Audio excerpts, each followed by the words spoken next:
মেয়ে যার থাকে প্রথম টেনশন আমাদের মাথায় যে মেয়ের বিয়ে দিব কোথায়, এই টেনশন আছে না? আর বাপরা তো মাশাআল্লাহ পাইছে একটা সরকারি চাকরিজীবী হইলে টাকলার সঙ্গে মেয়েকে বিয়ে দিয়ে দেয়। যুবকরা খেপে উঠেছে একেবারে। আমার কথা স্পষ্ট, বোনদের জন্য, বোন আমার টাকার জন্য বিয়ে করবেন, টাকা পাবেন, বাড়ি পাবেন, গাড়ি পাবেন, মনের শান্তি আপনি কোন টাকার মধ্যে খুঁজে পাবেন না। যুবক ভাইরা ঠিক কিনা বলো? নবীর মেয়ে ফাতেমা যখন বড় হয়ে গেল, নবীর চিন্তার বোঝা, ফাতেমার বিয়ে কার সঙ্গে আমি দিব। আল্লাহ বলছে নবী হ্যাঁ কোন টেনশন নেই, আপনার টেনশন দূর করবে একজন। ও ভাই কথা কোন কে? আচ্ছা, নবীজি এলান করলেন, এই সাহাবায়ে কেরাম, ফাতেমার বিয়ে দিব, কে আছো আসো প্রস্তাব নিয়ে। কথা কি বোঝা যায় না? প্রস্তাব নিয়ে আসো, কে আসো? তো প্রথমে আসছে আবু বকর রাদিয়াল্লাহু তাআলা আনহু। আচ্ছা, কথা বলে ফেলে একটা, আবু বকর নবীর শুধুমাত্র বন্ধু নয়, নবীর বন্ধুও, আবার নবীজির শ্বশুরও। সুবহানাল্লাহ, নাই তো দেখছি। তো আবু বকর আসছে, নবী হে আমি আপনার মেয়েকে বিয়ে করতে চাই। নবীজি কোনো কথা নাই, মাথাটা নিচু করে এইভাবে বসে আছে। তা আবু বকর বুঝে গেছে, চালাক মানুষ তো, যে না এখানে আমার খাওয়া নাই, আই এম রিজেক্টেড, আমার প্রস্তাবই বাতিল, আমি বের হয়ে যাই। আবু বকর বের হয়ে আসছে। দেন ওমর রাদিয়াল্লাহু তাআলা আনহু came to the last Messenger, এসে বলছে নবী হে আমি আপনার মেয়েকে বিয়ে করতে চাই, আপনার এই প্রস্তাবে আপনি একমত নাকি দ্বিমত? নবীজি আবার মাথা নিচু, চুপ, কোনো কথা নাই। প্রথমেও চুপ, সেকেন্ড টাইমও চুপ। আচ্ছা, আবু বকর বের হয়ে গেছে, ওমরও বের হয়ে গেছে, বাহিরে আছে আরো দুইজন সাহাবী। ঘটনাগুলো কিন্তু মনে রাখতে হবে, সাহাবীদের নাম। এক হচ্ছে আব্দুর রহমান বিন আউফ, আর এক হচ্ছেন আলী রাদিয়াল্লাহু তাআলা আনহু। তা আবু বকরের মুখটা আমরা বলি না বাংলা পাঁচের মতো, মুখটা মলিন হয়ে আছে, রিজেক্ট খেয়ে আসছে নবীর কাছে। ওমরও মন খারাপ, বিয়েটা হইল না আমার ফাতেমার সাথে, মন খারাপ। আব্দুর রহমান বিন আউফ খুব চালাক, বলছে আলী বন্ধু, আমার বিশ্বাস যদি ফাতেমার জন্য তুমি বিয়ের প্রস্তাব নিয়ে যাও, নবী সবাইকে না করেছে এটা আমি মানছি, বাট তুমি গেলে তোমাকে নবী একটা মুহূর্তের জন্য না বলতে পারবে না। সুবহানাল্লাহ পড়েন সবাই। আলী বলছে আরে বেটা তোমার মাথা ঠিক আছে? আমার নাই বাড়ি, নাই গাড়ি, নাই সম্পত্তি, নাই কোনো ব্যবসা, আমার তো বিয়ে হবে না ফাতেমার সাথে। তো আব্দুর রহমান বিন আউফ বলছে বন্ধু ট্রাই মারতে দোষ কোথায়, যাও ট্রাই করে আসো। এটা খুব মজার একটা হাদিস, আসলে বলতে গেলে একটু হাসি পাচ্ছে। তো আলী প্রস্তাব নিয়ে আসছে। আরে ভাই, মেয়ের বাপের কাছে প্রস্তাব দেওয়া যে কি বিগ ডিল, এটা একমাত্র যুবকরা ছাড়া কেউ টের পাবে না। তো আলী আসছে, এদিকে থাকেন, নবীজি বসে আছেন মসজিদে হারামে। আলী একবার এদিক দিয়ে আসে, ওই দিক দিয়ে বের হয়ে যায়, এদিক দিয়ে আসে, এই দিক দিয়ে বের হয়ে যায়, নবীর কাছে আসে না। নবীজি আলী কি সমস্যা তোমার, ডান বাম করো কেন, কি হয়েছে, এদিকে আসো। আলীর হাত পা কাঁপছে, কেমনে বলবে নবী আপনার মেয়ে ফাতেমাকে বিয়ে করতে চাই। কোনো মতে আসছে নবীর সামনে। কিন্তু অবাক করার বিষয় হচ্ছে আলী আসার আগেই আল্লাহ তাআলা ওহী পাঠিয়েছেন, ইয়া রাসূলুল্লাহ, আলী এখন আপনার মেয়ের জন্য বিবাহের প্রস্তাব নিয়ে আসছে। সুবহানাল্লাহ, নাই তো মহাদেবপুরের ভাইরা পড়ার সময় সুবহানাল্লাহ। এবার নবীজি ডাক দিয়ে বলছে আলী তুমি কেন আসছো, আমি কিন্তু খুব ভালো করেই জানি, বলে দাও কেন আসছো। এবার আলী ডাক দিয়ে বলছে ইয়া রাসূলুল্লাহ, ইয়া হাবিবাল্লাহ, আমার কথাও তো সেম কথা, আমি আপনার মেয়ে ফাতেমার হাত চাওয়ার জন্য আসছি, আপনি কি আমাকে বিয়ে দিবেন কিনা? নবীজি আগের বারও চুপ, সেকেন্ড বারও, এবার নবী চুপ না। এবার নবীজি একটা শব্দ বললেন, খেয়াল করবেন, ইনশাআল্লাহ। এতটুকুই, এতটুকুই। ইয়েস ও না, কথা বুঝতে হবে ভাই, মাফ চাচ্ছি বারবার বলার জন্য। ইয়েস ও না, নো না, কি বললেন গো ভাই? হ্যাঁ, মিডিয়ার ভাইরাও বলতেছে, বলুন সবাই কি বললেন? ইনশাআল্লাহ। কিন্তু মতলব সমস্যা এক জায়গাতে। আলী আবার ইনশাআল্লাহর অর্থই বোঝে নাই, বের হয়ে আসছে। ওইদিকে বন্ধু বাহিরে দাঁড়ায় আছে, যে আমার বন্ধু হাসবে, খুশি হবে, আমি বলবো আমি তো বলেছিলাম যে মানবেই মানবে, হলো আমার কথা ঠিকঠাক। কিন্তু দেখছে আলী বের হচ্ছে, আলীর মুখটা বাংলার পাঁচের মতো হয়ে আছে। আব্দুর রহমান বিন আওফ বলছে এই তো ধরা, আজকে আমিও খাইছি, বাস আমার কপালে লেখা হয়ে গেছে, আজকে বুঝে গেছি। তো আলী আসছে, তো বলছে বন্ধু কি মন খারাপ কেমন, কি বলছে বন্ধু আমিও ধরা খাইছি, আমিও রিজেক্টেড। বলছে আচ্ছা নবী কি কিছুই কয় নাই তোমাকে, একটা কিছুও কয় নাই? আলী বলছে হ্যাঁ নবীজি বলেছে শুধু ইনশাআল্লাহ। আব্দুর রহমান বিন আওফ বলছে আরে বেটা, নবীর ইনশাআল্লাহ মানে বিয়ে অর্ধেক ডান হয়ে গেছে, সুবহানাল্লাহ। এবার আপনি প্রশ্ন করবেন হুজুর নবীজি ইয়েস তো বলতে পারতেন, নবীজি ইনশাআল্লাহ কেন বললেন? আব্বাজান মায়েরা, এটা আপনার জন্য মেসেজ, আপনার জন্য মেসেজ, আপনার জন্য কথা। আপনি আপনার মেয়েকে আজীবন পেলেছেন, বড় করেছেন, খাওয়াইছেন, পড়াইছেন, মানে এটা নয় যে আপনি আপনার মেয়েকে গাঞ্জাখোরের সঙ্গে বিয়ে দিবেন। যার সঙ্গে বিয়ে দিবেন আগে বলবেন মা তোমার জন্য অমুক ছেলেকে পছন্দ করেছি, নওগাঁর মহাদেবপুরে বাসা, নওগাঁর ছাপাহারে বাসা, নওগাঁর মেইন শহরে বাসা, নওগাঁর নিয়ামতপুরে বাসা। মা তুমি কি এই ছেলেকে পছন্দ করেছো কিনা? তুমি যদি পছন্দ করো আমি বাপ আগাবো, তুমি যদি না বলো আমি বাপও নো বলবো, ঠিক কিনা বলে? আমি আমার ভূমিকায় কিছু কথা বলছি, সবাই একটা কাশি দেন। প্রথম কথা, আমার নওগাঁর মহাদেবপুরের ভাইয়েরা কেমন আছেন আপনারা সবাই?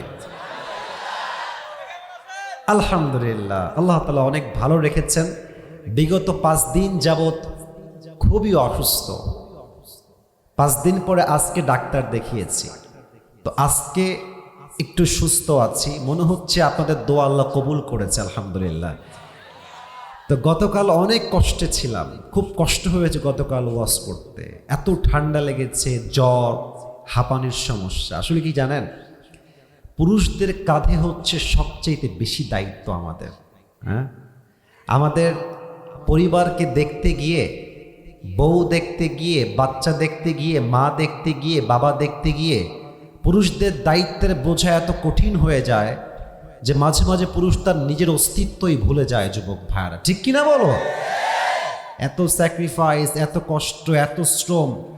নওগাঁর বেশিরভাগ মানুষ তো দিন মজুরের কাজ করে, সারাটা দিন খেটে খেটে বাসায় ফিরে, এত কষ্ট পুরুষরা করে, তাও বউরা কি বলে জানেন? তুমি আমাকে কি দিলা? আর একটা কমন ডায়লগ আছে, তোমাকে জাস্ট আমি বলে তোমার সংসার করছি, অন্য মেয়ে হলে লাথি মারত। এরকম বউ বাংলাদেশে আছে না? কথায় কথায় আঘাত করে। আসলে কি জানেন, যেই মেয়ে কৃতজ্ঞ হতে পারে না, যেই মেয়ে শুকর গুজার হতে পারে না, যেই মেয়ে স্বামীর আনুগত্যশীল হতে পারে না, যেই মেয়ে স্বামীর জন্য শুকরিয়া আদায় করতে পারে না, সেই মেয়ে কোনো সংসারেই কখনো সুখী হতে পারে না। আর যেই মেয়ে সবসময় বলে যে আলহামদুলিল্লাহ আমার স্বামী অনেক ভালো, আলহামদুলিল্লাহ আমার শাশুড়ি অনেক ভালো, আলহামদুলিল্লাহ আমার শ্বশুর অনেক ভালো, আলহামদুলিল্লাহ ভালো একটা জামাই পেয়েছি, ও যত খারাপ জামাই হোক না কেন ওর শুকরিয়ার জন্য আল্লাহ ওর সংসারটাকে জান্নাতের সংসার বানায় দেয়, ঠিক কিনা বলে? আল্লাহ আমার প্রিয় মা বোনদেরকে কথাটা বোঝার তৌফিক দান করুক, সকলেই মন খুলে পড়া আমিন। আচ্ছা, আমরা যে কামাই করি, মাথার ঘাম পায়ে ফেলাই, আমরা তো আমাদের জন্য করি না যুবক ভাইয়েরা, মুরব্বীর আব্বাজানরা, আমরা বইয়ের জন্য করি, বাচ্চার জন্য করি, বাবার জন্য করি, মায়ের জন্য করি। আর সেই পুরুষকে কেউ যদি ব্যক্তিত্বে আঘাত দিয়ে কথা বলে, বুঝতে হবে ওর মাঝে ইসলামের ন্যূনতম কোনো জ্ঞান নাই যুবক ভাইয়েরা, ঠিক কিনা বলে? আল্লাহ প্রত্যেকটা বাবাকে, মাকে, বউকে বোঝার তৌফিক দান করুক, সকলেই জবান খুলে পড়া আমিন। 5 দিন যাবত অসুস্থ, আজকে ডাক্তার দেখাইলাম। ডাক্তার ইয়া বড় একটা ব্যাগ দিয়েছে, ওষুধের ব্যাগ, গ্যাসের ওষুধ, হাঁপানির ওষুধ, শ্বাসকষ্টের ওষুধ, জ্বর, সর্দি, রুচি নাই, ভিটামিনের অভাব, সব দিয়েছে আমাকে আজকে। তো এই যে কষ্ট, এটা দিনের জন্য কষ্ট। আল্লাহ এই কষ্টকে তার সন্তুষ্টির ওয়াসিলা হিসেবে কবুল এবং মঞ্জুর করুক। আমরা সকলেই দিল খুলে পড়ছি আমিন।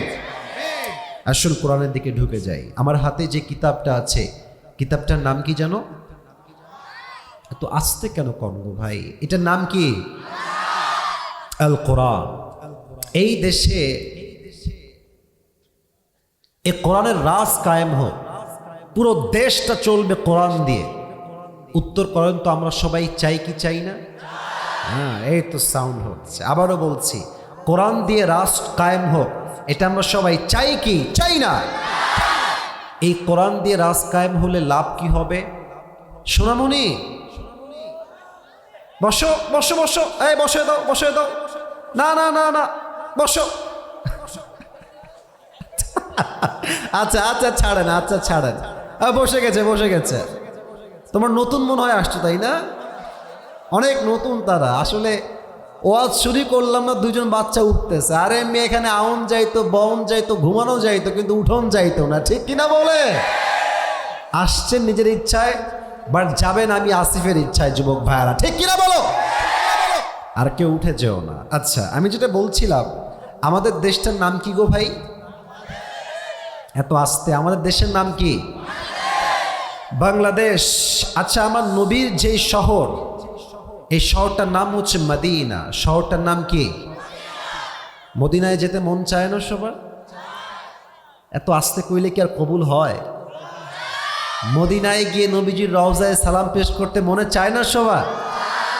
আজকে মাহফিলের শুরুতে দোয়া করে দিই সবার জন্য, মায়েদের জন্য, বোনদের জন্য, আপনাদের জন্য। আল্লাহ সবাইকে যেন নবীজির রওজায় গিয়ে একবার হলেও সালাম পেশ করার তৌফিক দান করে। সকলেই পড়া আমিন। মনে বড় আশা ছিল যাব মদিনায়। পড়েন না সবাই? মনে বড় আশা ছিল যাব মদিনায়। সালাম আমি করব গিয়ে, সালাম আমি করব গিয়ে নবীর রওজায়। মনে বড় আশা ছিল যাব মদিনায়। পড়াবে আরব সাগর পাহাড়ি দেহব, নাই কো আমার তরি। পাখি নয় তো উড়ে যাব ডানাতে ভর করি। ঠিক কিনা বলে? আশায় আছে সম্ভব হলো নাই, আশায় আছে সম্ভব হলো নাই, কি করি উপায়। মনে বড় আশা ছিল। পড়েন সবাই। মনে বড় আশা ছিল যাব মদিনায়। আল্লাহ কবুল করুক। পড়াবেন। It has been 2 years that I have visited the Medina. আমি নবীর শহরে গিয়েছি প্রায় 2 বছর আগে। আমার এখনো মনে আছে, আমি এটা কালকেও বললাম কোনো একটা মাহফিলে, যে আমি যখন নবীজির রওজার সামনে শুয়েছিলাম, রাত বাজে এক্স্যাক্ট মেবি 9টা থেকে 10টা। আমি ঘুমিয়ে গেলাম। আমার বুকের ঠিক ডান পাশে ছিল আমার 2টা phone, iPhone, Android phone, money bag, wallet, টাকা, রিয়াল, কাগজ, আমার পাসপোর্ট, সব আমার বুকের ডান পাশে। ঘুমিয়ে গেলাম নবীজির রওজার ঠিক সামনের দিকে। রাত বাজে প্রায় মেবি 10টা, I'm not sure about it, but maybe 10টাই বাজে বা 9টা বাজে। ঘুমিয়ে গেলাম, নিয়ত করলাম যে আমি ঠিক তাহাজ্জুদের সময় উঠে তাহাজ্জুদটা পড়ব। কিন্তু নবীজির রওজার সামনে এমন এক প্রশান্তির ছোঁয়া আছে আমার যুবক ভাইয়েরা, মুরব্বীরা। আমি ওই যে ঘুমিয়ে গেছি, এমন এক শান্তির ঘুম আমার হয়েছে, যখন ঠিক নবীজির রওজার পাশে আজান দিয়েছে তখন আমার ঘুমটা ভেঙে গেছে। কিন্তু অবাক করা বিষয় কি জানেন? আইফোন রাখলাম, অ্যান্ড্রয়েড ফোন রাখলাম, লাখ লাখ টাকা দামের জিনিস, রিয়াল আছে, টাকা আছে, পাসপোর্ট আছে, কার্ড আছে, ব্যাংকের কার্ড, মানি ব্যাগ আছে, এত কিছু আমার সামনে আছে। আমি যখন ঘুমালাম তখন যেমন ছিল, ঘুম থেকে উঠে দেখছি ঠিক তেমন ভাবেই রাখা আছে। আর আমাদের দেশে, রাগ করবেন না, যদি আপনি আন্ডার প্যান্ট রেখে ঘুমান, আন্ডার প্যান্টও চুরি হয়ে যাবে। This is Bangladesh. এখানে পান্তা আনতে লবণ ফুরায় যায়, লবণ আনতে পান্তা চুরি হয়ে যায়। ঠিক কিনা বলে?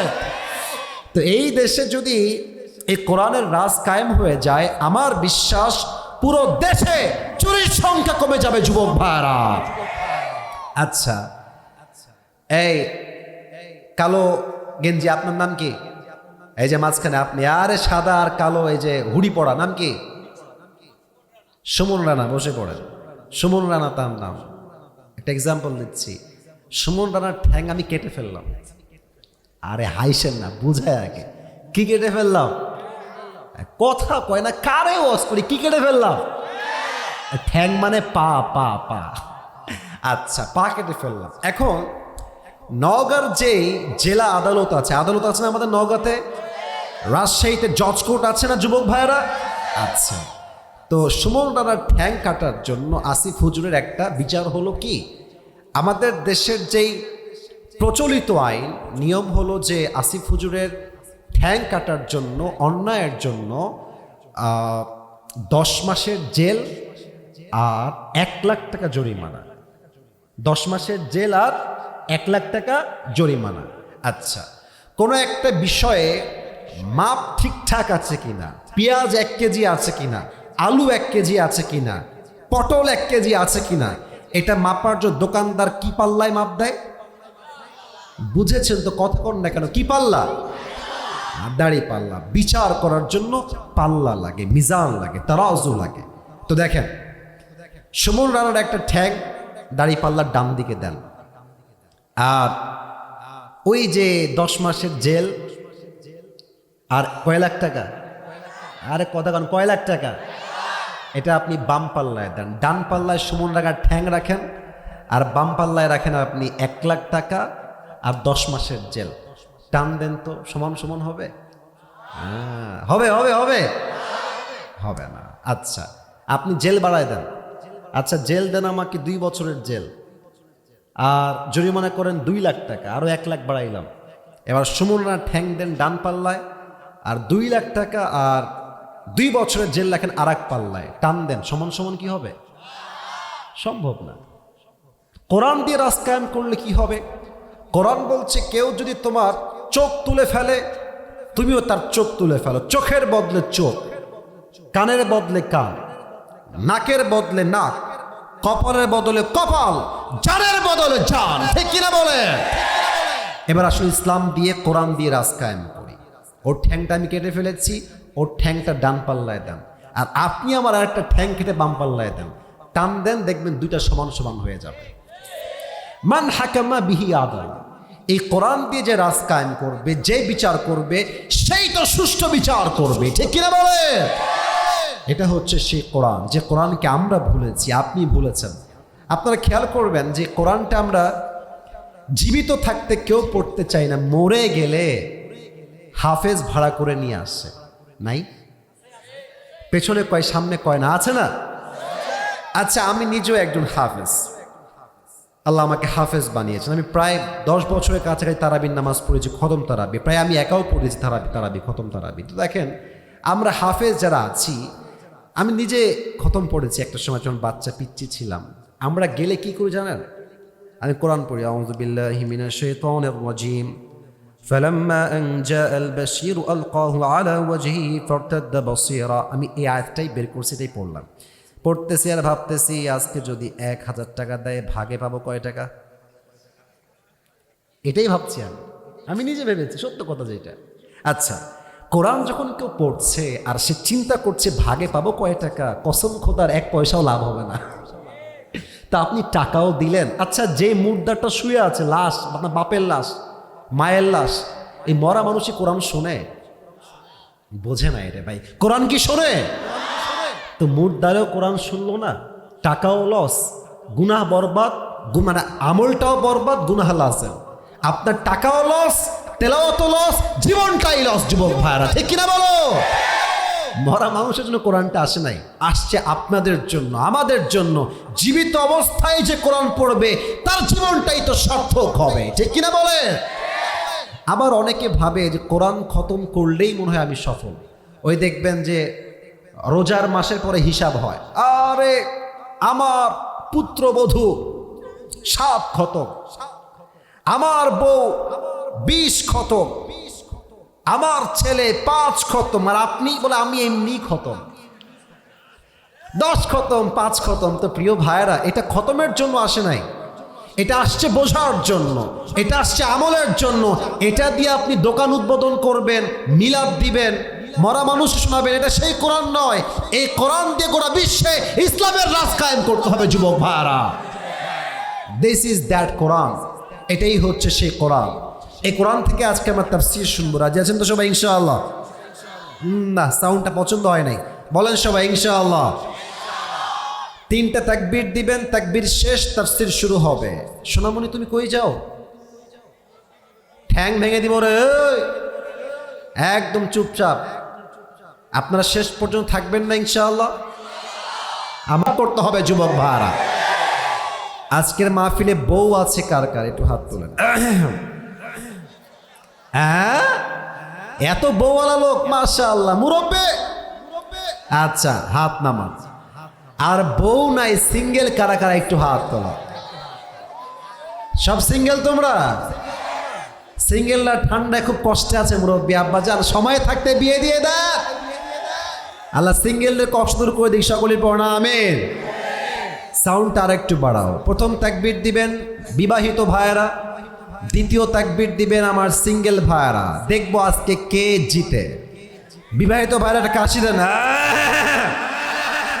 দেখা যাক কে পারে। প্রথম তাকবীর দিবেন married people, single people is not allowed here, so stop, keep quiet, keep silent. সিঙ্গেলরা মুখে তোমরা তালা লাগাও। প্রথম তাকবীর দিবেন আমার প্রিয় বিবাহিত ভাইয়েরা। বিবাহিত ভাইয়েরা সবাই রেডি আছেন তো? আলহামদুলিল্লাহ। দেখা যাক কে পারে। লিল্লাহি তাকবীর।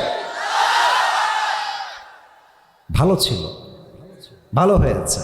সিঙ্গেল তোমরা কি হেরে যাবা নাকি বাবুরা? হেরে যাবা, হেরে যাবা। সিঙ্গেলরা কাশি দাও। হ্যাঁ, লিল্লাহি তাকবীর। বিবাহিতরা ফেল। সিঙ্গেলদের সাউন্ড আছে ভালো। এমন তাকবীর এবার দিবেন যে আমি সহ, আমার ভাইয়েরা, সভাপতি সাহেব, আমি সহ আপনাদের স্লোগানের আওয়াজে স্টেজ ভেঙে নিচে পড়ে যাব। ঠিক আছে? সবাই একটা কাশি দেন। লিল্লাহি তাকবীর। আল কোরআনের আলো। ভুল হয়েছে, সংসদে যাও। ওকে, লেটস ট্রাই अगेन টুগেদার। আবার বলছি, এবার যদি ভুল না হয়ে যায়, জোরে সোরে। আল কোরআনের আলো, আল হাদিসের আলো। কোরআন হাদিস যেখানে, আলেম ওলামা যেখানে, নওগাঁবাসী যেখানে, মহাদেবপুরবাসী যেখানে, আল্লাহ তাআলা কবুল করুন। সকলেই জবান খুলে পড়া আমিন। I'm going to talk about the main topic. মূল বিষয়ে কথা বলতে চাই। একটা অ্যানাউন্সমেন্ট দিব, ঘোষণা।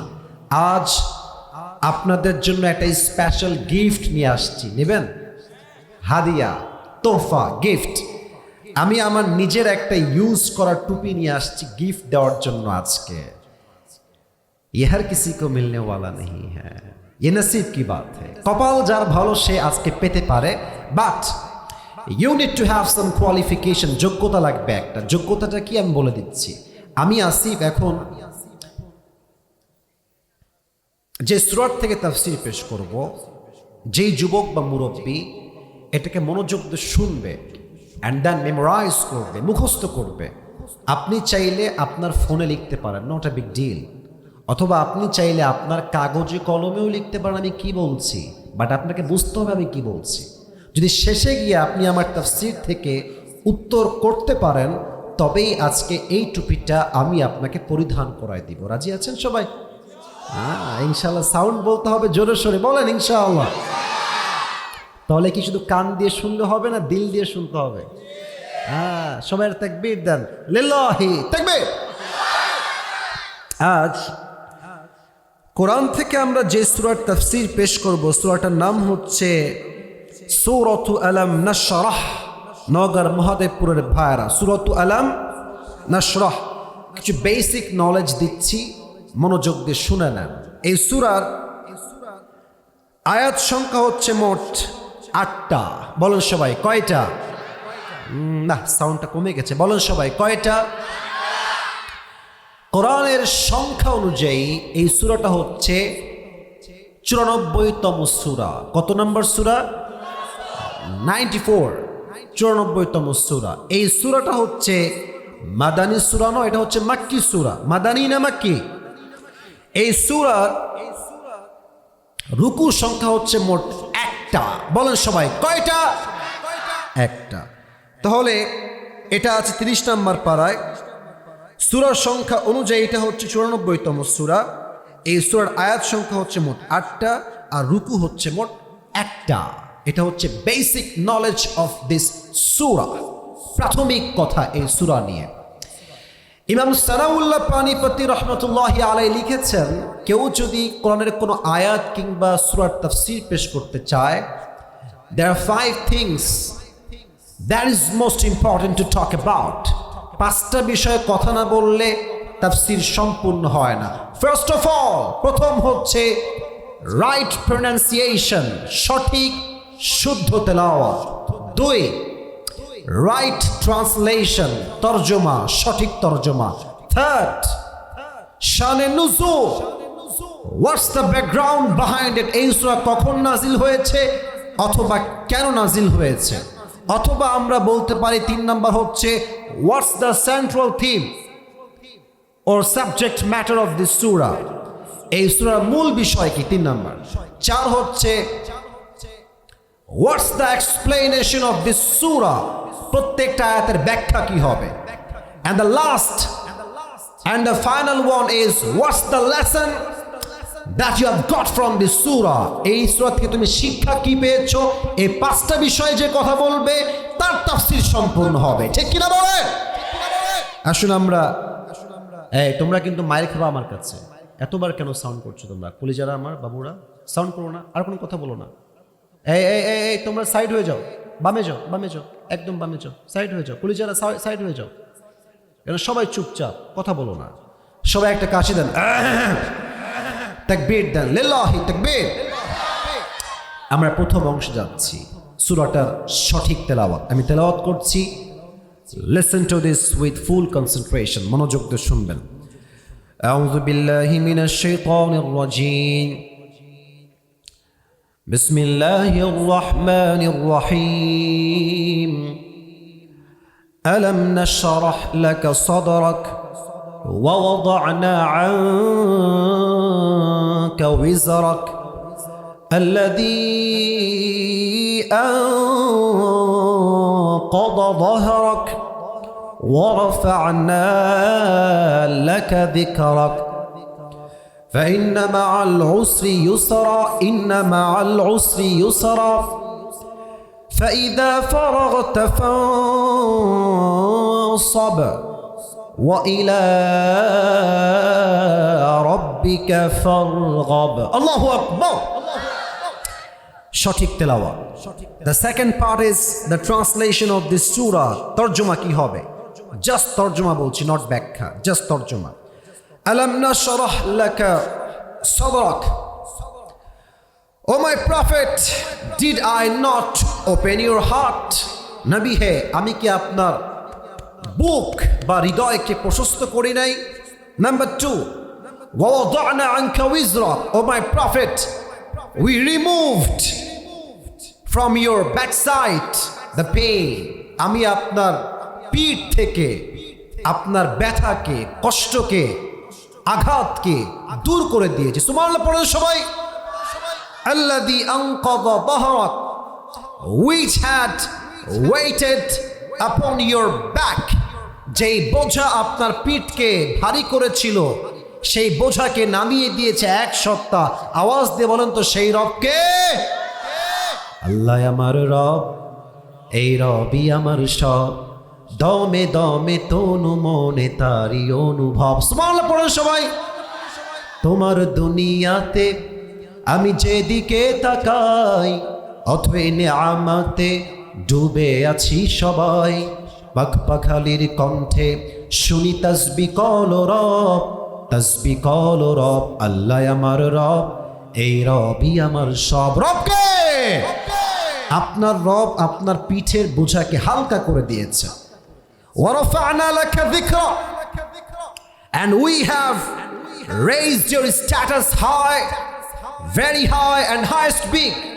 ও নবী, আপনার সম্মানকে আমি আল্লাহ তাআলা আকাশ বাতাস ঝাঁপিয়ে, সাত আকাশ কাঁপিয়ে আপনার মর্যাদা, আপনার স্ট্যাটাস, আপনার শান, আপনার সম্মান আমি আল্লাহ আসমান পর্যন্ত নয় আরশ পর্যন্ত পৌঁছে দিয়েছি। সুবহানাল্লাহ। না সুবহানাল্লাহ হয় না, পড়েন সবাই সুবহানাল্লাহ।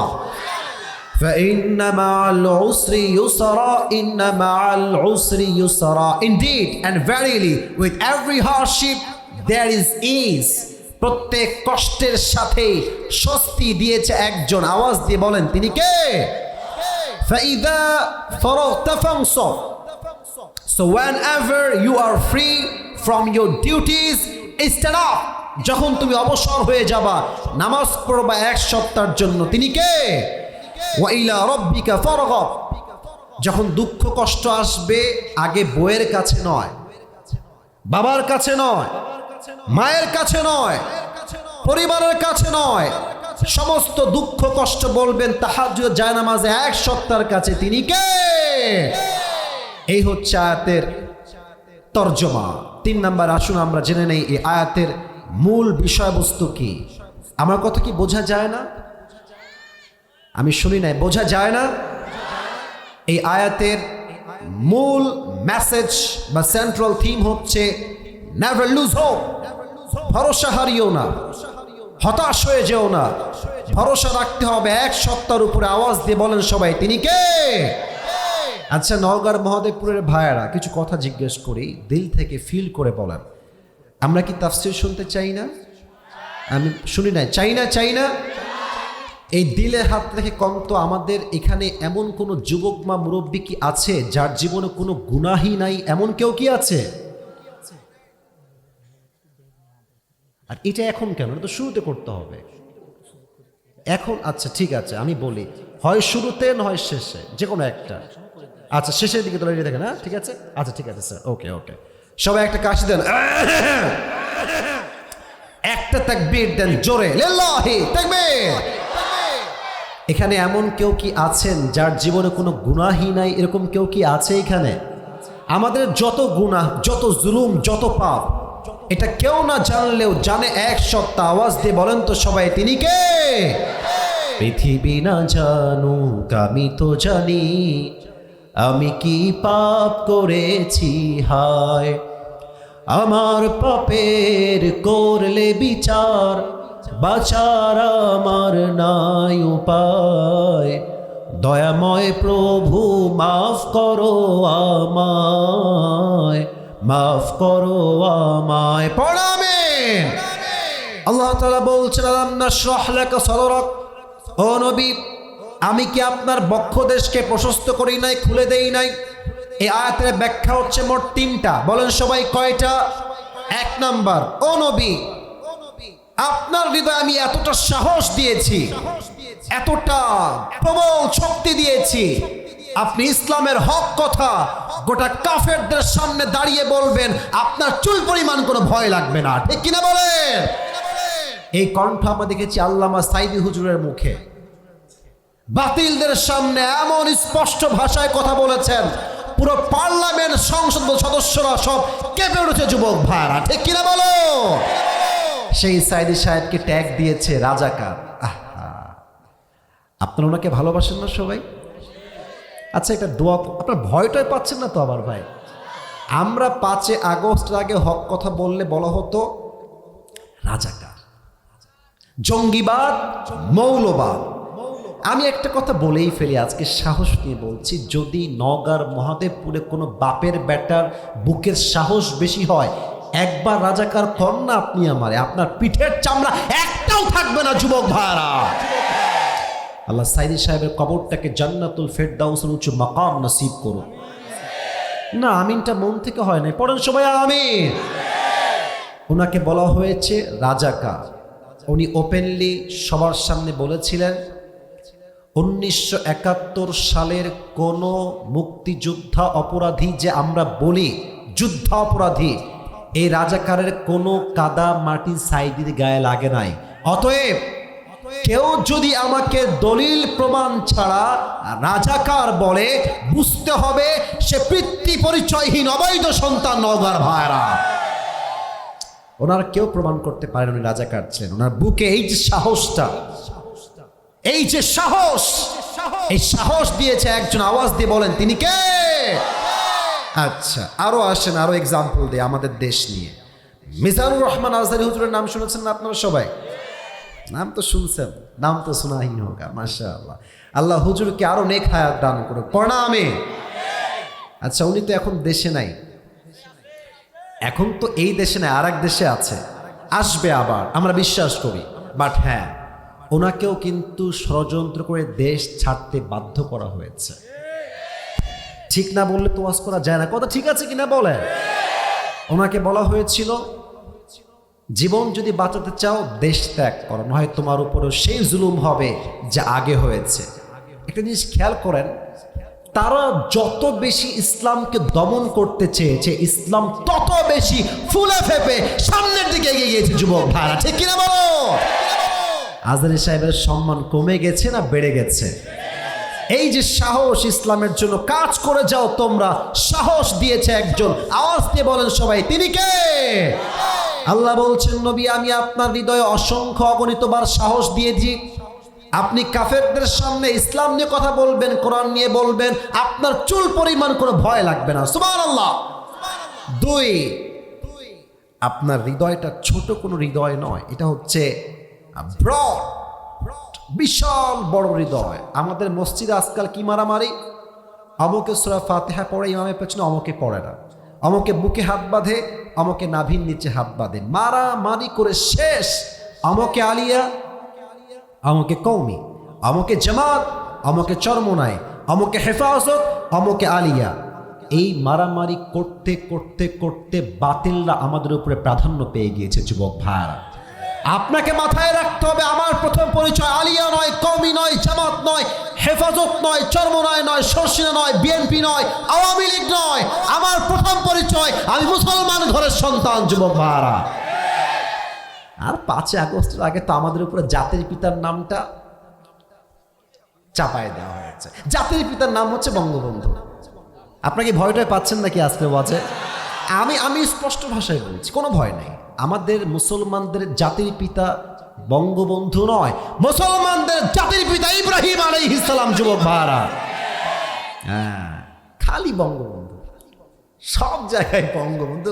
ঢাকায় গেছেন আপনারা কেউ কেউ, দেখবেন যেখানেই যাবেন খালি বঙ্গবন্ধু। ওয়াজ করতে গিয়ে একটা কথা মনে পড়ে গেল, বলা যাবে নাকি যাবে না? যাবে যাবে যাবে। সাদি সাহেবের থেকে কথাটা শুনেছিলাম, উনি বললেন যে এক লোক, ওই আমি আমার ভাষায় বলছি, 2024 সালে আপডেট করে বলছি, এক লোক বিদেশ থেকে আসছে, বাংলাদেশের চট্টগ্রামে ল্যান্ড করেছে। কোন গ্রাম? নওগাঁর মহাদেবপুরের ভাইরা, চট্টগ্রাম। তো when he was coming back from Chittagong to Dhaka, he saw a biggest tunnel. সে দেখলো বিশাল বড় একটা টানেল, ভেতর দিয়ে একদম লম্বা টানেল।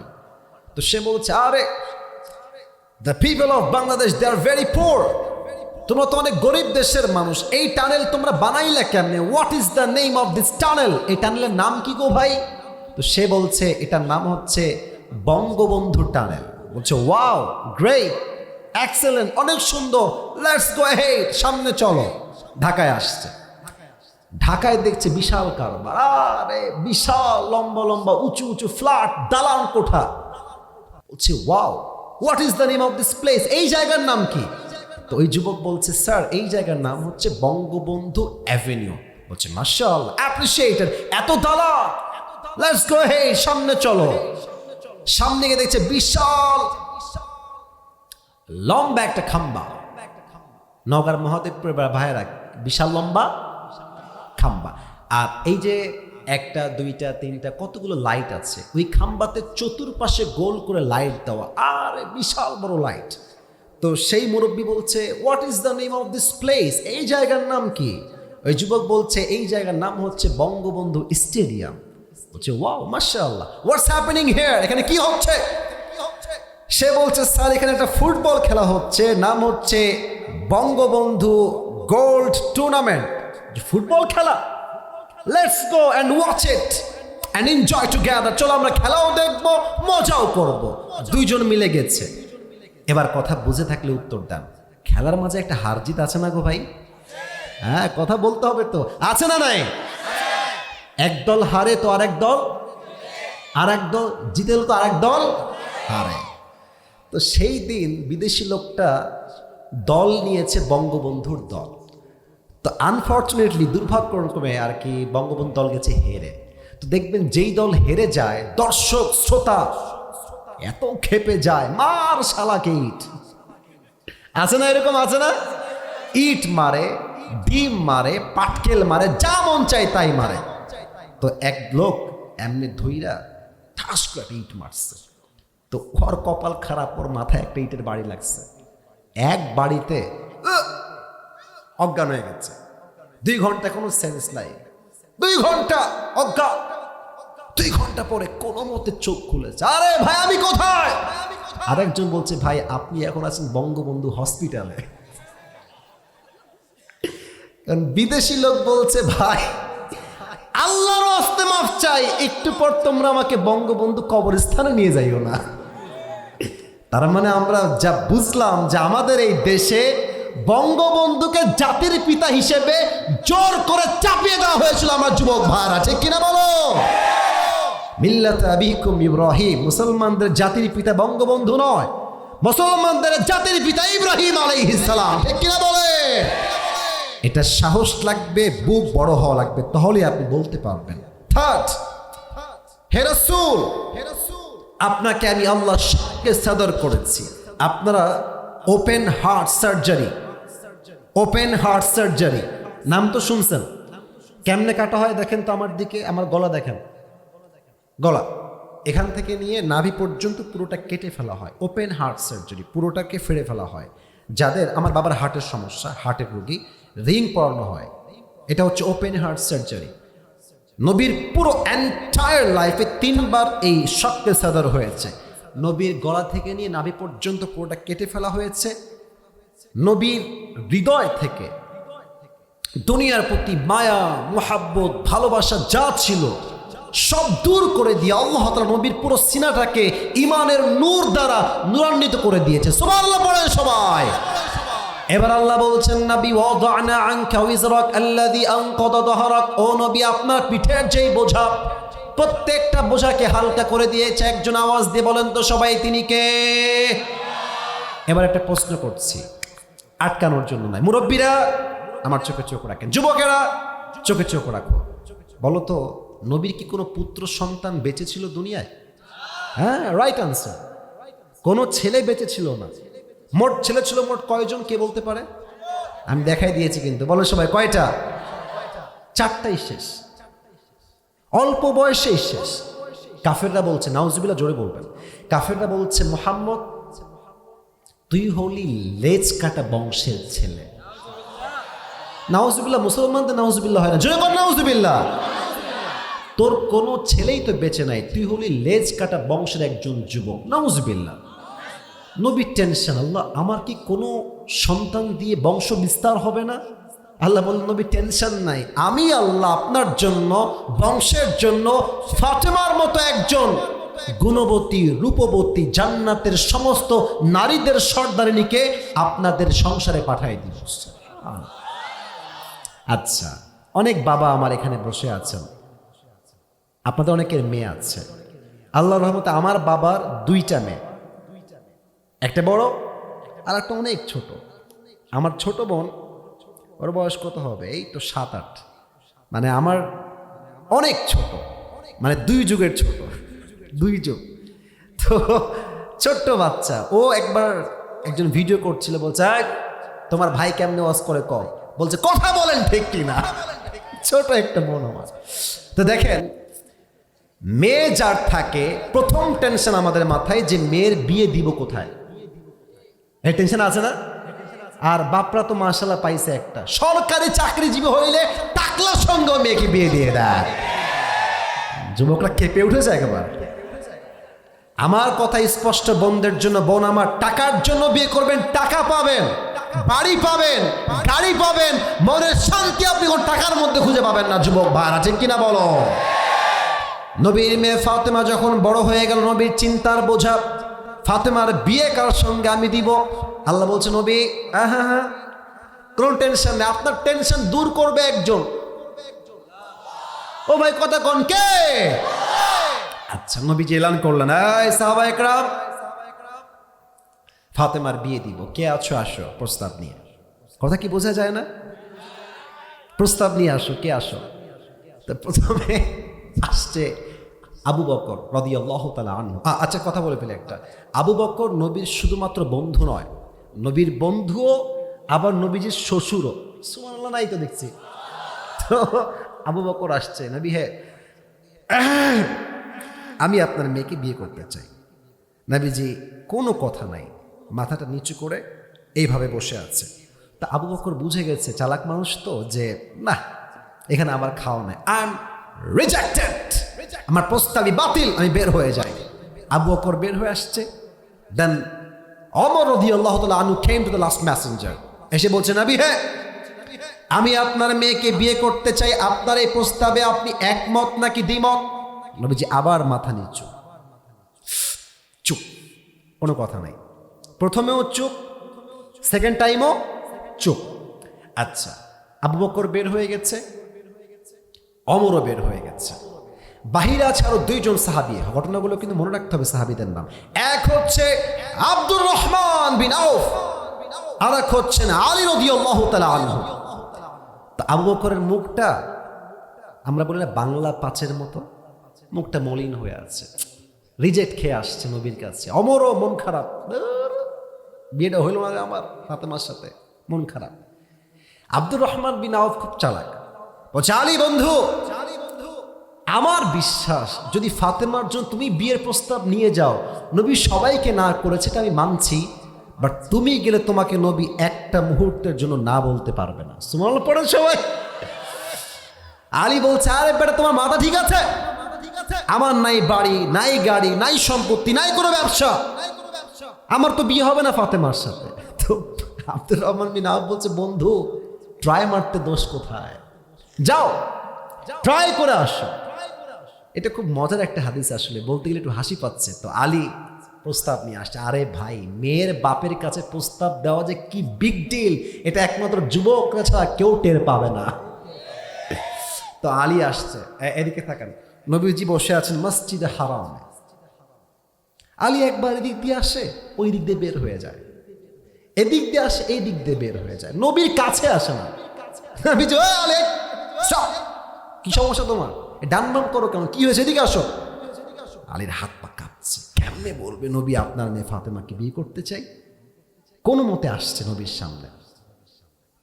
কিন্তু অবাক করার বিষয় হচ্ছে, আলী আসার আগে আল্লাহ তাআলা ওহী পাঠিয়েছেন, ইয়া রাসূলুল্লাহ, আলী এখন আপনার মেয়ের জন্য বিবাহের প্রস্তাব নিয়ে আসছে। সুবহানাল্লাহ, নাই তো মহাদেবপুরের ভাইরা পড়ার সময় সুবহানাল্লাহ। এবার নবীজি ডাক দিয়ে বলছে, আলী তুমি কেন আসছো? আমি কিন্তু খুব ভালো করেই জানি, বলে দাও কেন আসছো। এবার আলী ডাক দিয়ে বলছে, ইয়া রাসূলুল্লাহ, ইয়া হাবিবাল্লাহ, আমার কথাও তো সেম কথা, আমি আপনার মেয়ে ফাতেমার হাত চাওয়ার জন্য আসছি, আপনি কি আমাকে বিয়ে দিবেন কিনা? নবীজি আগের বারও চুপ, সেকেন্ড বারও, এবার নবী চুপ না। এবার নবীজি একটা শব্দ বললেন, খেয়াল করবেন, ইনশাআল্লাহ। এতটুকুই, ইয়েস ও না, কথা বুঝতে হবে ভাই, মাফ চাচ্ছি বারবার বলার জন্য। ইয়েস ও না, নো না, কি বললেন গো ভাই? হ্যাঁ, মিডিয়ার ভাইরাও বলতেছে, বলুন সবাই কি বললেন? ইনশাআল্লাহ। কিন্তু মতলব সমস্যা এক জায়গাতে। আলী আবার ইনশাআল্লাহর অর্থই বোঝে নাই, বের হয়ে আসছে। ওইদিকে বন্ধু বাহিরে দাঁড়ায় আছে, যে আমার বন্ধু হাসবে, খুশি হবে, আমি বলবো আমি তো বলেছিলাম যে মানবে, হলো আমার কথা ঠিকঠাক। কিন্তু দেখছে আলী বের হচ্ছে, আলীর মুখটা বাংলার পাঁচের মতো হয়ে আছে। আব্দুর রহমান বলছে, এই তো ধরা, আজকে আমিও খাইছি বাস, আমার কপালে লেখা হয়ে গেছে, আজকে বুঝে গেছি। তো আলী আসছে, তো বলছে, বন্ধু কি মন খারাপ কেন, কি? বলছে, বন্ধু আমিও ধরা খাইছি, আমিও রিজেক্টেড। বলছে, আচ্ছা নবী কি কিছুই কয় নাই তোমাকে, একটা কিছুও কয় নাই? আলী বলছে, হ্যাঁ, নবীজি বলেছে শুধু ইনশাআল্লাহ। আব্দুর রহমান বিন আউফ বলছে, আরে বেটা, নবীর ইনশাআল্লাহ মানে বিয়ে অর্ধেক ডান হয়ে গেছে। সুবহানাল্লাহ। এবার আপনি প্রশ্ন করবেন, হুজুর নবীজি ইয়েস তো বলতে পারতেন, নবীজি ইনশাআল্লাহ কেন বললেন? আব্বাজান, মায়েরা, এটা আপনার জন্য মেসেজ, আপনার জন্য মেসেজ, আপনার জন্য কথা। আপনি আপনার মেয়েকে আজীবন পেলেছেন, বড় করেছেন, খাওয়াইছেন, পড়াইছেন, মানে এটা নয় যে আপনি আপনার মেয়েকে গাঞ্জাখোরের সঙ্গে বিয়ে দিবেন। যার সঙ্গে বিয়ে দিবেন আগে বলবেন, মা তোমার জন্য অমুক ছেলেকে পছন্দ করেছি, নওগাঁর মহাদেবপুরে বাসা, নওগাঁর সাপাহারে বাসা, নওগাঁর মেইন শহরে বাসা, নওগাঁর নিয়ামতপুরে বাসা। মা তুমি কি এই ছেলেকে পছন্দ করেছো কিনা? তুমি যদি পছন্দ করো আমি বাপ আগাবো, তুমি যদি না বলো আমি বাপও নো বলবো, ঠিক কিনা বলে? আমি আগেও বলেছি হাদিসের কথা অনুযায়ী কথাটা আমার এখনো মনে আছে, এখনো মনে আছে। আমার বড় বোনের বিয়ে হয়েছে প্রায় maybe it has been 8 years or 9 years back, 9 বছর আগের কথা বলছি, অথবা 10 বছর হবে। আমার বোনের জন্য কয়েকটা পাত্র দেখা হয়েছে আমার বোনকে বিয়ে দেওয়ার জন্য, as much as I can remember. একটা পাত্র আসলো, এটা কোনো বদনাম করছি না, দাড়িওয়ালা। দেখলাম ভাইজান পাঞ্জাবি পরে আছে আর পায়জামা পরে আছে, চাপ দাড়ি, দেখতে অনেক সুন্দর। আমার প্রথমে দেখেই ভাইকে খুব ভালো লাগছে যে মাশাআল্লাহ, লুকিং ওয়াও, সুন্দর। পরে আমি শুনলাম যে সেই ভাই বিয়ে করতে যৌতুক দাবি করতেছে। নওয়াজবিল্লাহ তো পড়লেন না আপনারা? তার মানে কি জানেন, কিছু লোকের উপরে ফিটফাট, ভেতরে পুরোটাই সদর ঘাট। যুবক ভাই দেখলে মনে হবে ইয়ার ইয়ে তো আভি কবি জান্নাত সে ভাগ কে দুনিয়া মে আই হ্যায় ইয়ার, বাট আসলে কিন্তু নাম্বার 1 বাপার। যুবক ভাইরা ঠিক কিনা বলো? মনটাই ভেঙে গেল যে ধুর, এত ভালো ছেলে যৌতুক চাই কেমনে? How come it possible man? আচ্ছা গেল। আরেকজন ভাই আসলেন, last person who became the husband of my sister. মাশাআল্লাহ, আমার ভাইয়ের দাঁড়িয়ে আছে মুখে, ইংরেজি পড়ায়, খুব ভালো শিক্ষিত একজন মানুষ। প্রথম দেখাই ভালো লেগেছে আমাদের, আমার বোনেরও ভালো লাগছে, বাবারও ভালো লাগছে, মায়েরও ভালো লেগেছে। অনেক লম্বা কথা, ওটা উদ্দেশ্য, মূল উদ্দেশ্য হচ্ছে হাদিসটা হাইলাইট করা। আমার বোন যখন পাত্র দেখে ফেললো, পাত্র আমার বোনকে দেখে ফেললো, আমি গেলাম, কথা বললাম, মাশাআল্লাহ, amazingly appreciated, he was a very good person, মাশাআল্লাহ। তো যখন সব ঠিকঠাক, আমার মনে হলো, আমার মনে আছে এটা, আমার বাবা বললো যে আসিফকে ডাকো আমার বোনের ঘরে। আমি আসলাম, মা আসলো, বাবা আসলো, আমি আছি এইদিকে বসে, আমার বাবা এইদিকে বসে, আমার বোন খাটে, আর আমার মা এই বোনের সামনে সামনে। তা আমার বাবা কি বলছে দেখেন, হাদিস দেখেন। আমার আব্বা হাদিসে আমল করেছে। আব্বা বলছে যে মা আমারও পছন্দ হয়েছে ছেলে, তোমার মায়েরও পছন্দ হয়েছে, আসিফও মাশাআল্লাহ পছন্দ করেছে, মা তুমি কি বলছো বলো। এর মানে কি বোঝাচ্ছে আব্বা? আব্বা বোঝাচ্ছে তুমি বললে যাবো, নয় না।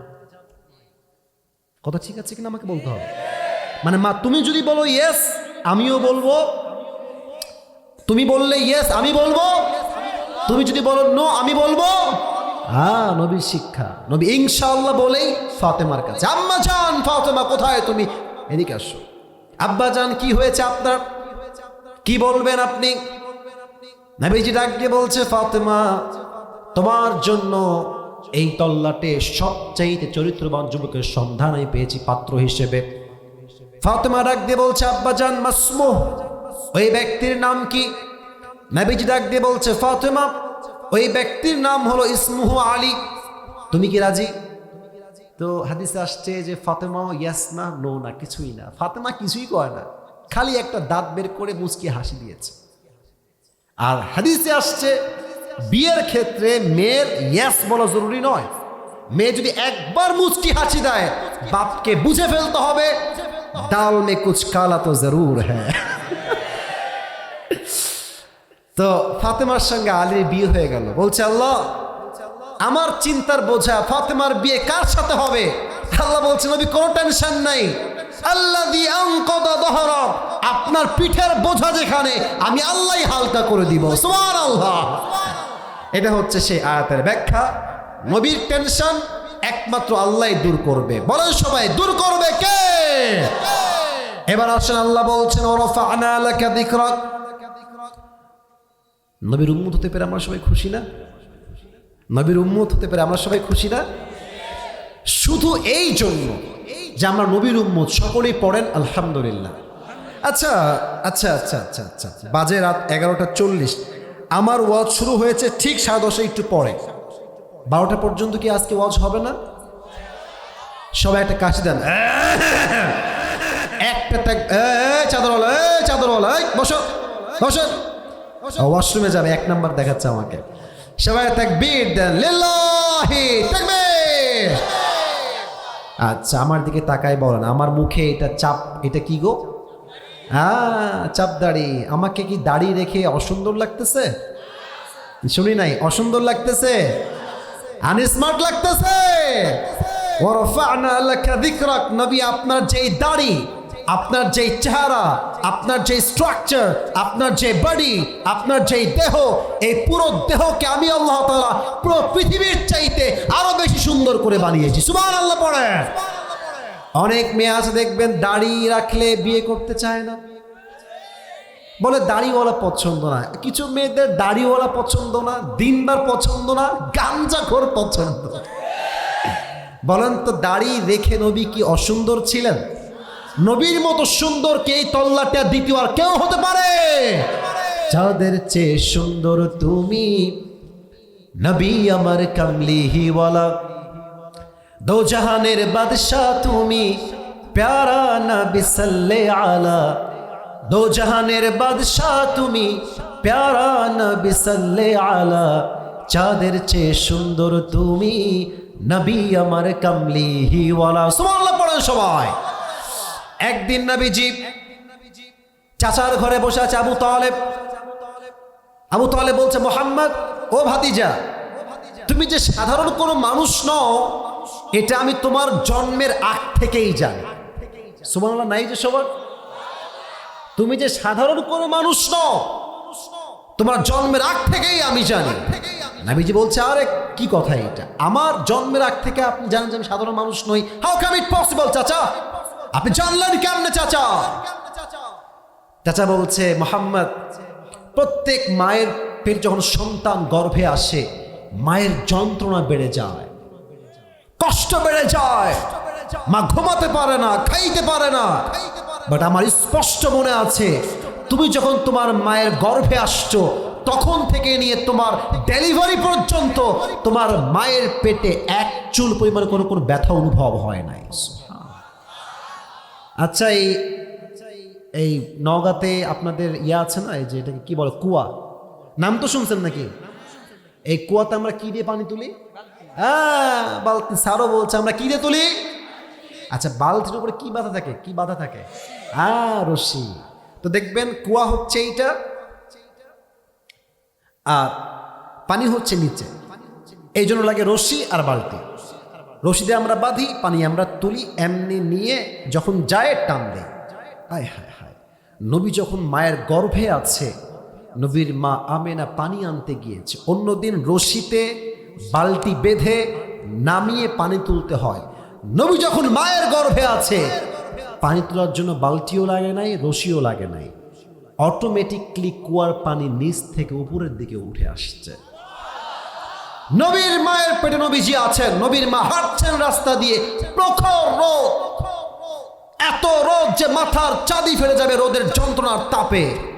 নবীজি বলছেন, আবু তালেব, আমি যখন রাস্তা দিয়ে মুহাম্মদকে গর্ভে নিয়ে হাঁটছি, আমি দেখলাম রোদের ঠিক নিচে একটা ছায়া আসছে। এই ছায়াটা আমাকে পরিপূর্ণ প্রোটেকশন দিয়ে আমার বাড়ি পর্যন্ত ছায়া দিয়ে পৌঁছাই দিয়েছে। নবীজি মায়ের পেটে আছেন, আম্মাজান বাহিরে বের হয়েছেন হাঁটার জন্য, চতুর্পাশের সমস্ত গাছ নবীর সম্মানে, মায়ের ঠিক পায়ের সামনে সব গাছ সেজদায় লুটিয়ে পড়েছে। আরেকটা কথা আপনারা ভালো বুঝবেন, গ্রামগঞ্জের লোক আপনারা, আমিও গ্রামের ছেলে, আমার জন্ম গ্রামে, আমার বাবাও গ্রামের লোক। দেখবেন যেই ঘরে শিশুরা জন্মগ্রহণ করে, মুরব্বীরা, ওই ঘরটা দুর্গন্ধ হয়ে যায় না? দেখবেন দুর্গন্ধ হওয়ার জন্য আমরা ধূপ জ্বালাই, ধূপ, যেন ঘরটা দুর্গন্ধমুক্ত হয়ে যায়। হায় হায়, আমাদের জন্ম এরকম হয়। আবু তালেব বলছে, মুহাম্মদ, তুমি যেই ঘরে জন্মগ্রহণ করেছো সেই ঘর তো দুর্গন্ধ হওয়া দূরের কথা, সেই ঘরটা মেশকে আম্বরের চাইতে বেশি সুঘ্রাণ হয়ে গিয়েছে। হায় হায় হায় হায়। একবার নবীজি মসজিদে হারামে আসলেন, কিন্তু সবাই বসে আছেন আসলে চুপচাপ শান্ত, সাহাবীরা এভাবে বসে আছে। আর নবীজি ওই যে গেট, এদিকে তাকান ডান দিকে, এটা একটা পর্দা, মনে করেন এটা হচ্ছে একটা গেট। নবীজি ওই পাশ দিয়ে আসছে, সাহাবের এই পাশে বসে আছে, কথা বলছে। এক সাহাবী বলছে যে আমার কাছে অবাক লাগে যে আল্লাহ তাআলা প্রথমে একজন মানুষ পাঠালেন, তার নাম হচ্ছে আদম, তার উপাধি দিলেন সফিউল্লাহ। অবাক লাগে আমার কাছে, প্রথম মানুষ, প্রথম নাম, উপাধি হচ্ছে সফিউল্লাহ। আর এক সাহাবী বলছে আমার কাছে আরো অবাক লাগে যে আল্লাহ তাআলা মূসা আলাইহিস ইসলামকে নবী করলেন আর নাম দিলেন কালিমুল্লাহ, যিনি আল্লাহর সঙ্গে সরাসরি কোনো মিডিয়া ছাড়া, ভায়া ছাড়া সরাসরি আল্লাহর সঙ্গে কথা বলতেন দুনিয়ার থেকে। আর একবার পড়েন সবাই সুবহানাল্লাহ। আর এক সাহাবী ডাক দিয়ে বলছে আমার কাছে বড্ড অবাক লাগে, আল্লাহ তাআলা ইব্রাহিম আলাইহিস সালামকে সব নবীদের পিতা বানিয়েছেন এবং তাকে তিনি বানিয়েছেন খলিলুল্লাহ, দ্য ফ্রেন্ড অফ আল্লাহ, আল্লাহর বন্ধু। এই কথা বলতে নবীজি ঢুকে গিয়েছে।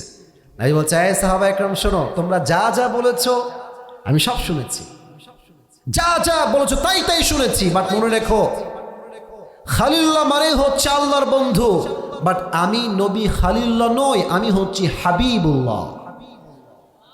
প্রশ্ন হচ্ছে হুজুর খালিলুল্লাহ মানেও আল্লাহর বন্ধু, হাবিবুল্লাহ মানেও আল্লাহর বন্ধু, পার্থক্য কোথায়? পার্থক্য এক বড় অসাধারণ পার্থক্য আছে।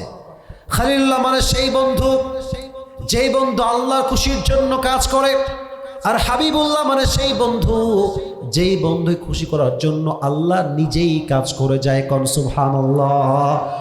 ওয়া রাফা'না লাকা যিকরাক, হে নবী আপনার সম্মানকে আকাশ বাতাস ঝাঁপিয়ে, সাত আকাশ কাঁপিয়ে আরশ পর্যন্ত পৌঁছে দিয়েছে। একজন আওয়াজ দিয়ে বলেন তো সবাই, তিনি কে? ওয়া রাফা'না লাকা যিকরাক। এই মুরব্বী বাচ্চা সহ, আচ্ছা যান, যাক বাচ্চা ঘুমাচ্ছে, যাক একজন যাক, বাজে 12টা 11:45, আর 5 মিনিট সময় দেওয়া যায় না?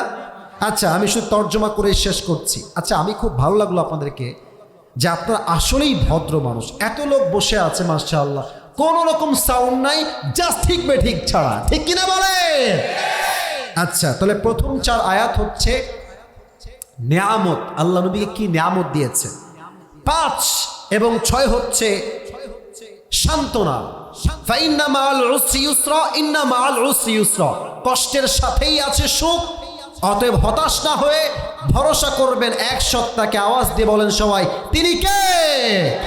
এটা হচ্ছে সান্ত্বনা। এবং শেষ 2 আয়াত, শেষ ভালো যার, বলেন না সবাই, শেষ ভালো যার, সব ভালো তার। আল্লাহ তাআলা বলছেন নবী শোনেন, আপনারাও শোনেন, ফাইদা ফারাগতা ফানসাব, অবসর হলে টিভি দেখবেন না, ফেসবুক ইউজ করবেন না, টিকটকে যাবেন না, অবসর হবেন সকলে আমার সঙ্গে পড়েন, সবাই পড়েন সুবহানাল্লাহ। আমল শিখাচ্ছি, পড়েন সবাই সুবহানাল্লাহ। 4টা জিকির শিখাবো, এক হচ্ছে সুবহানাল্লাহ, আরেকবার সবাই পড়েন আলহামদুলিল্লাহ, জোরে পড়েন সবাই আলহামদুলিল্লাহ, সবাই পড়েন লা ইলাহা ইল্লাল্লাহ, সবাই দিল খুলে পড়েন শেষবারের মতো আল্লাহু আকবার। আফদালু যিকির, এই 4টা জিকির আল্লাহর কাছে সবচেয়ে সেরা। আলা বিযিকরিল্লাহি তাতমাইন্নুল কুলুব, মনের প্রশান্তি যদি কেউ খুঁজে পেতে চায়, রবের জিকির যে করবে আল্লাহ তার আত্মাকে ঠান্ডা করে দিবে। সুবহানাল্লাহ পড়েন। অবসর সময়ে নামাজ পড়বেন, জিকির করবেন, ইবাদত করবেন। শেষ কথা, শেষ গাইডলাইন, ওয়া ইলা রাব্বিকা ফারগাব। কষ্ট পেয়েছেন, দুঃখ পেয়েছেন, কেউ যদি আপনাকে আঘাত করে, বলেন কথা বুঝায় বলি, কেউ আপনাকে কষ্ট দিয়েছে, আঘাত দিয়েছে, আপনার ব্যক্তিত্বে আঘাত করেছে, সম্মানে আঘাত করেছে, আপনার টাকা মেরে দিয়েছে, আপনার সম্পত্তি মেরে দিয়েছে, যত কষ্ট আপনার জীবনে আছে মানুষকে আগে বলবেন না, প্রথমে জায়নামাজ বিছাবেন, তাহাজ্জুদ পড়বেন, তাহাজ্জুদ পড়ে সব কষ্ট বলবেন এক সত্তাকে, তিনি হচ্ছেন রব। আপনি বলতে দেরি আল্লাহ বলছেন আমি তোর সমস্ত কষ্ট নিজ হাতে দূর করে দিব। ও ভাই আরেকবার কোন সবাই সুবহানাল্লাহ। এবার সবাই দুই হাত তোলেন, সবাই মাশাআল্লাহ, সবাই দুই হাত ডানে বামে সামনে। আমি যা বলছি উত্তর দেন। এই মাহফিলটা আগামীতে হোক, এটা আমরা সবাই চাই না? আস্তে কেন জোরে করো, সবাই চাই না?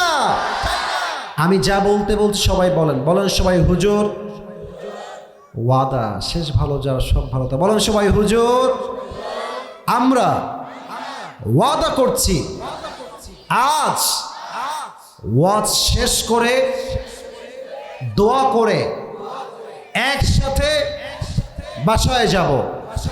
দোয়া না করে, শুনি নাই, দোয়া না করে আমরা কেউ উঠে যাব না। এই যে উঠে যাব না, দিল খুলে বলেন সবাই ইনশাআল্লাহ। এবার যদি কেউ উঠে যায় সে মুনাফিক হয়ে যাবে। আমার না, আমি দেখেছি, চিঠি দেখেছি, লা ঈমান আলাহ লিমান লা আমান আলাহ, যার কথা ঠিক নাই তার ঈমানের ঠিক নাই। যুবক ভাইরা ঠিক কিনা বলো? আপনারা যারা বসে আছেন এই মুহূর্তে ভলান্টিয়ার্সটা যাবে দুইটা কাজ। আপনারা পকেটে যা আছে ওদেরকে দিয়ে দিবেন ভাড়ার টাকা বাদ দিয়ে, 1 নাম্বার কাজ। 2 নাম্বার কাজ, আমি এই টুপিটা পুরস্কার দিতে চাই। এই আদায়ের মাঝে, অর্থাৎ এই আদায় যে করবেন রুমাল দিয়ে ব্যাগ দিয়ে, এর মাঝে পুরো ওয়াজটা আমি 1 বা 2 মিনিটে বলছি। যে পুরস্কার পেতে চাও মনোযোগ বাড়ায় দাও।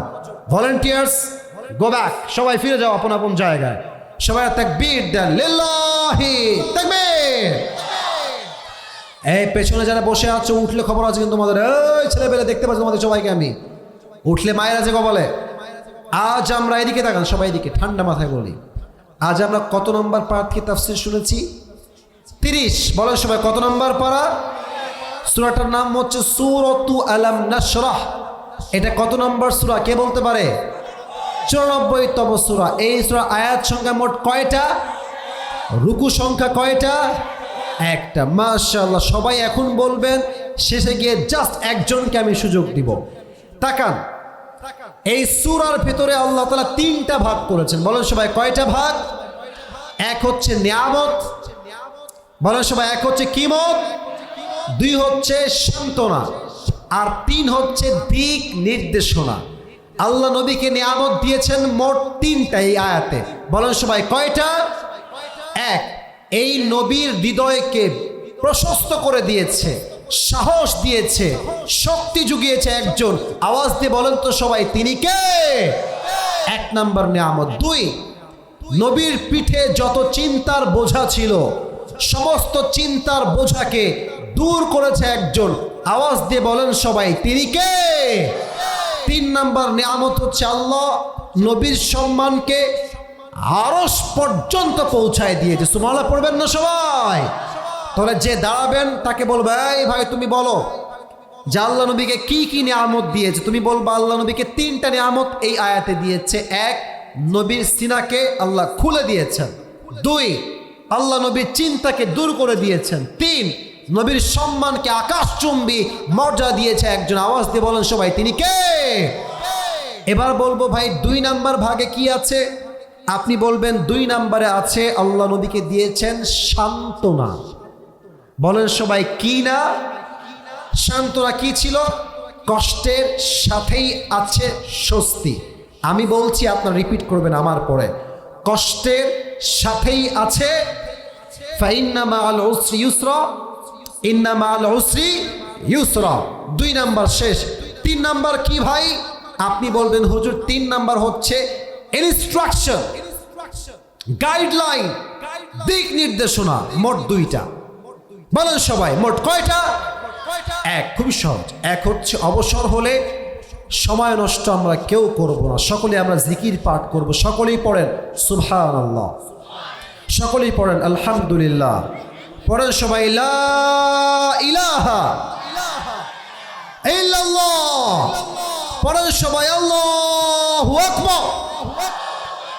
1 নাম্বার দিক নির্দেশনা হচ্ছে অবসর হলে ইবাদত করবেন, জিকির করবেন, হজ করবেন, যাকাত দিবেন, নামাজ পড়বেন 1 সপ্তাহের জন্য। তিনি কে?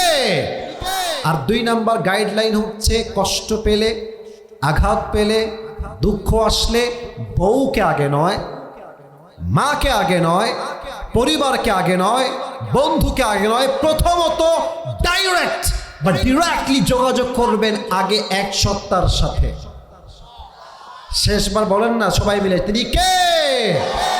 সবাই দুরূদ শরীফ পড়ে, আল্লাহুম্মা সাল্লি আলা মুহাম্মাদ ওয়া আলা আলি মুহাম্মাদ। আচ্ছা, সবাই এই হাঁটুটা এভাবে বসে না থেকে আদবের সঙ্গে একটু বসেন, আদবের সাথে। আবদার করলাম, অনুরোধ করলাম, আদেশ নয়। এই তো, মাশাআল্লাহ। আত্তাহিয়াতু সুরে বসে পড়েন, মাশাআল্লাহ। আল্লাহুম্মা সাল্লি আলা মুহাম্মাদ ওয়া আলা আলি মুহাম্মাদ কামা সাল্লাইতা আলা ইব্রাহিম ওয়া আলা আলি ইব্রাহিম ইন্নাকা হামিদুম মাজিদ। আস্তাগফিরুল্লাহ, আস্তাগফিরুল্লাহ, আস্তাগফিরুল্লাহ। আলহামদুলিল্লাহি রাব্বিল আলামিন। والصلاة والسلام على سيد الأنبياء والمرسلين وعلى آله وأصحابه أجمعين। আল রব্বুল আলামিন, নগর মহদেবপুরের জমিন থেকে তোমার শাহী দরবারে হাত তুলেছি।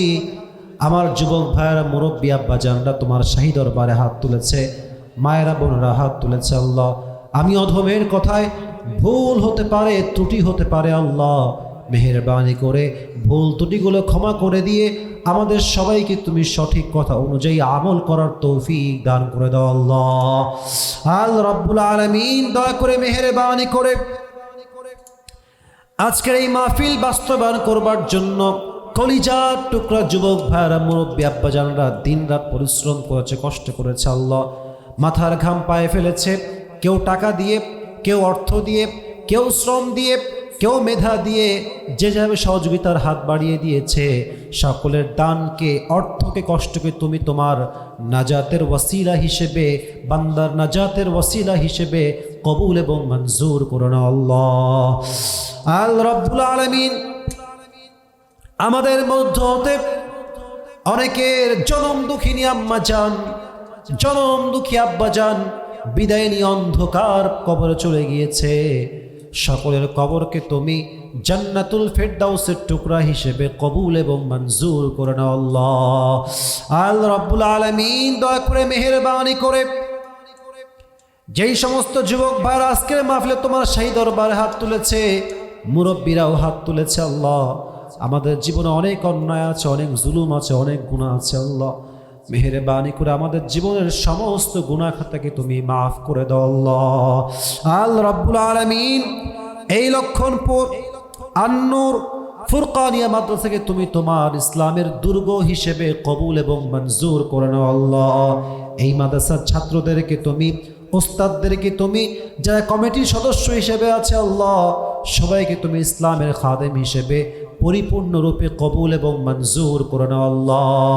যারা দান করেছে আল্লাহ, কম হোক বেশি হোক আল্লাহ, যেই নেক উদ্দেশ্যে দান করেছে, সকলের নেক উদ্দেশ্যকে তুমি কবুল এবং মঞ্জুর করে নাও আল্লাহ। আল্লাহ রব্বুল আলামিন, দয়া করে মেহেরবানি করে আমার কলিজার টুকরা মায়েরা বোনেরা হাত তুলেছে, প্রত্যেকটা মা বোনকে তুমি আম্মাজান খাদিজা রাদিয়াল্লাহু তাআলা আনহার চরিত্রে চরিত্রবান হওয়ার তৌফিক দান করে দাও আল্লাহ। আল্লাহ রাব্বুল আলামিন, দয়া করে মেহেরবানি করে আজ যেমন আমরা সবাই কোরআনের বাগানে একসঙ্গে বসতে পেরেছি, জান্নাতুল ফেরদাউসে সবাই যেন একসঙ্গে বসতে পারি, একসঙ্গে থাকতে পারি আল্লাহ, সেই তৌফিক আমাদের সবাইকেই তুমি দান করে দাও আল্লাহ। আল্লাহ রাব্বুল আলামিন, আমার বাম পাশে একজন যুবক বসে আছে আল্লাহ, পুরস্কার পেয়েছে, দোয়া করেছে তোমার শাহী দরবারে আল্লাহ। ও যেমনভাবে উত্তর দিয়েছে আল্লাহ, ওর মেধা অনেক ভালো, তাকে তুমি ইসলামের খাদেম হিসেবে, দায়ী হিসেবে কবুল এবং মঞ্জুর করে নাও আল্লাহ। তার মেধা দিয়ে সে যেন ইসলামের জন্য কাজ করতে পারে, প্রাণ দিল উজাড় করে কাজ করতে পারে আল্লাহ, সেই তৌফিক যুবক ভাইকে তুমি দান করে দাও আল্লাহ। তার স্যার তার পাশেই বসে আছে আল্লাহ, স্যারকেও তুমি ইসলামের খাদেম হিসেবে, একনিষ্ঠ খাদেম হিসেবে কবুল এবং মঞ্জুর করে নাও আল্লাহ। আমরা যারা আমিন আমিন বলছি, আমাদের মাঝে অনেকেই অসুস্থ আছে আল্লাহ, মেহেরবানি করে তুমি সবাইকে শেফায়ে আজেলা কামেলা দান করে দাও আল্লাহ। আমরা যারা আমিন আমিন বলছি, আমাদের অনেকের মনে অনেক নেক উদ্দেশ্য আছে আল্লাহ, সকলের নেক উদ্দেশ্যকে তুমি কবুল এবং মঞ্জুর করো না আল্লাহ। আমার সামনেই মাদ্রাসা আমি দেখতে পাচ্ছি আল্লাহ, এই মাদ্রাসার যত অভাব আছে আল্লাহ, সমস্ত অভাবকে তুমি তোমার গায়েবী খাজানার থেকে দূর করে দাও আল্লাহ। আল্লাহ রাব্বুল আলামিন, এই মাদ্রাসাকে তুমি তোমার ইসলামের দুর্গ হিসেবে কবুল এবং মঞ্জুর করে নাও আল্লাহ। এই মাদ্রাসার থেকে যেই হাফেজ ভাইরা বের হবে তারা যেন যুগ শ্রেষ্ঠ মুহাদ্দিস হতে পারে, যুগ শ্রেষ্ঠ মুফাসসির হতে পারে, যুগ শ্রেষ্ঠ দায়ী হতে পারে, যুগ শ্রেষ্ঠ আলেম হতে পারে আল্লাহ। সেই তৌফিক প্রত্যেকটা ছাত্র ভাইকেই তুমি দান করে দাও আল্লাহ। প্রত্যেকটা ওস্তাদকে তুমি সেই যোগ্যতা সম্পূর্ণ হওয়ার তৌফিক দান করে দাও আল্লাহ। রব্বানা তাকাব্বাল মিন্না ইন্নাকা আনতাস সামিউল আলিম ওয়া তুব আলাইনা إنك أنت التواب الرحيم ربنا ظلمنا أنفسنا وإن لم تغفر لنا وترحمنا لنكونن من الخاسرين سبحان ربك رب العزة عما يصفون وسلام على المرسلين والحمد لله رب العالمين। আবার কোনো একদিন দেখা হবে ইনশাআল্লাহ। আসসালামু আলাইকুম ওয়া রাহমাতুল্লাহ।